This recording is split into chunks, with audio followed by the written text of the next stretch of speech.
was telling Senator Blunt, this will probably be, not guaranteed because we don't know what's going to happen in the next 5 or 6 weeks. You might go through town, but potentially one of your last trips to this location on War Memorial Drive because we're moving out of Gateway Tower. You didn't know that. You missed that. No, I didn't know that. Yeah. And KMOX has been here a long time. I remember when I started coming to the station, I'd come and visit Bob Hyland, who was the only vice president for CBS that wasn't either in New York or Los Angeles. And this was was and is a huge he was legendary. He was a big deal. He wasn't sort of a big deal. He was a big deal. Yeah, we're moving in just a few weeks, right around the time of the elections, so it'll be interesting.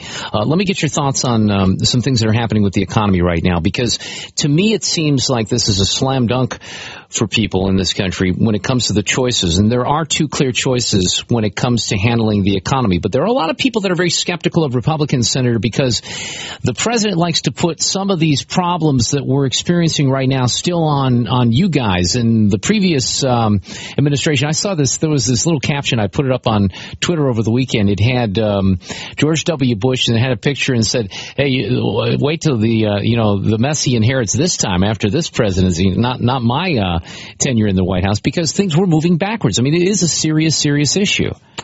Well, September of 2009, some of the things that happened even in 2008, that even in the Clinton administration, the lending requirements on home loans, things like that, finally caught up with the country. There's no doubt about that. But you can't blame the last guy for 4 years.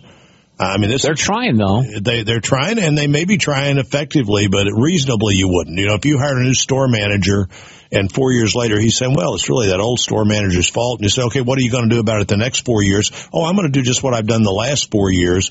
You say, the store manager, we're not going to be able to keep the store open unless we get a better manager than you. So I'm surprised by it that the president's been able to divert attention from the real issues of the economy. Unemployment, 43 straight months of unemployment over 8%. The previous 11 presidents, all put together, had 39 months of employment over 8%, Mark. Starting with Truman. From Truman through it's a pretty stunning number. President Bush, 39 months of unemployment over 8%. This guy's had 43 months of unemployment over 8%. And if you had the same number of people that considered themselves in the workforce that did when he became president, unemployment would be over 11% now. A lot of people have just given up on the economy, and they clearly have given up on this president's policies. We'll see. There's still quite a bit of time here for people to think, now, what does this really mean to me and my kids and their kids? What does this mean to the future of America? I think essentially this continues to be very close to tied. You understand why people distrust government overall, whether it's the Democrats or the Republicans. So I think it's natural inclination for a lot of people out there, whether they're in Ohio or Missouri or wherever, to say, hey, why should we, why are your policies going to be better for us than what we've seen from President Obama? So how do you handle that particular question? I think going back to your comment that people distrust government, and his ideas are largely reliant on government. I mean, here's a guy who said within the last 90 days or so, the private sector is doing just fine. What we need are more public sector jobs. Now, nobody I talk to believes that what we really need here are to have more taxpayer-provided jobs. That's not the answer. What we need is more American energy. Easiest formula in the history of economics may be more American energy equals more American jobs. We could become energy self-sufficient within this decade if we want to. That has all kinds of ramifications about our national security, but about our economic opportunity. Regulation, tax policy need to be more, people need to have more certainty that they're going to go in the right direction instead of the wrong direction. And so I still think people are going to look at this economy. They're now probably going to look at Libya and other things and look at the foreign policy and say, wait a minute, we got multiple things going in the wrong direction. Why would we want to extend the contract for the President of the United States for the job he has done and says he just wants to do more of it? Did you see Mitt Romney on 60 Minutes last night? I saw a little of it. Okay, let me play. I didn't watch the whole thing either because I was watching football. It was a great day in the NFL. But let me play this question about taxes, because this is something the president keeps trying to hammer home, and it tends to work to a certain extent on the class warfare front about the rich paying more of their fair share. I want to get your reaction to this. If the nation is in fiscal crisis, why shouldn't families who make more than $250,000 a year pay more? Well, we're taking enough money in taxes. Our problem as a country is not that we're not taxing enough. Our problem is we're spending too much and we have too little growth. I think that's accurate. There's no doubt about that. But there are still a lot of people that buy into that notion. No one's been able to show me, Senator, how taxing people who make more than $250,000 a year is going to create any more jobs out there. But it is effective for the president to play that game. It is exactly that, Mark. I think it's all a game. It's not wanting to be upfront with the American people.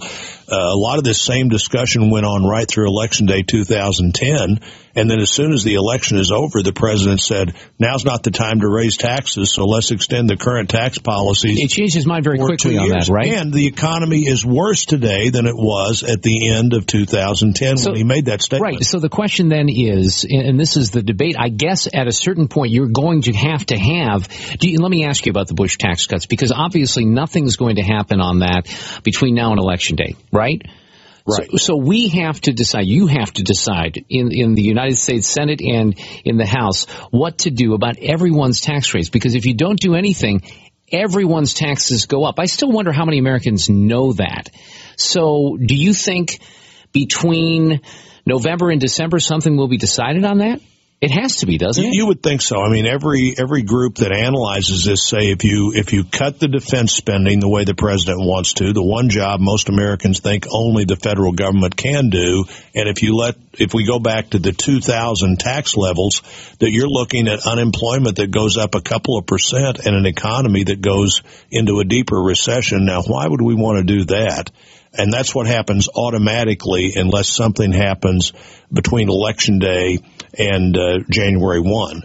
If Governor Romney's elected, I think he's probably going to spend November and December hoping Congress will deal with this problem, but saying if they don't, here's what we're going to do as soon as I become president, and hopefully he'll have a Congress, a House, and the Senate that will help him get those things done. Obviously, some of this depends on the numbers in the House and the Senate. They won't change until January, but the writing will be on the wall, and that will be decided by Election Day. So if the Democrats end up, do you see a scenario where there will be some of the Bush tax cuts that will not be repealed, or will be repealed, I guess?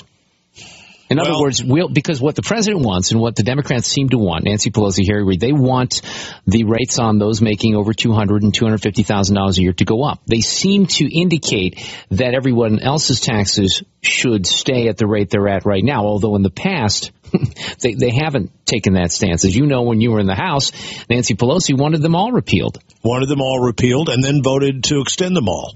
As soon as we went through the last election.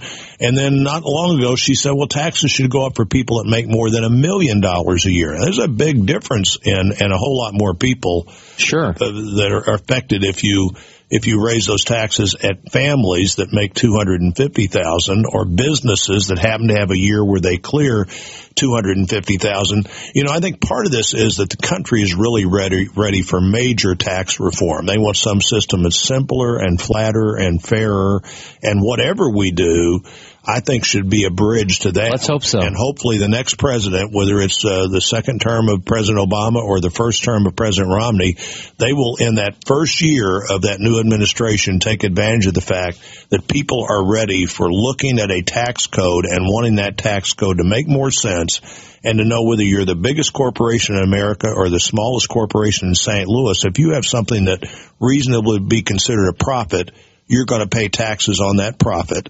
And the same for families, that we look at a system that treats families fairer and where everybody kind of understands what the basics of a fundamentally reformed tax code are. I hope we get there. Senator Blunt, always great to have you on, especially in person. Good to see you. Enjoy your stay in St. Louis. We'll talk soon.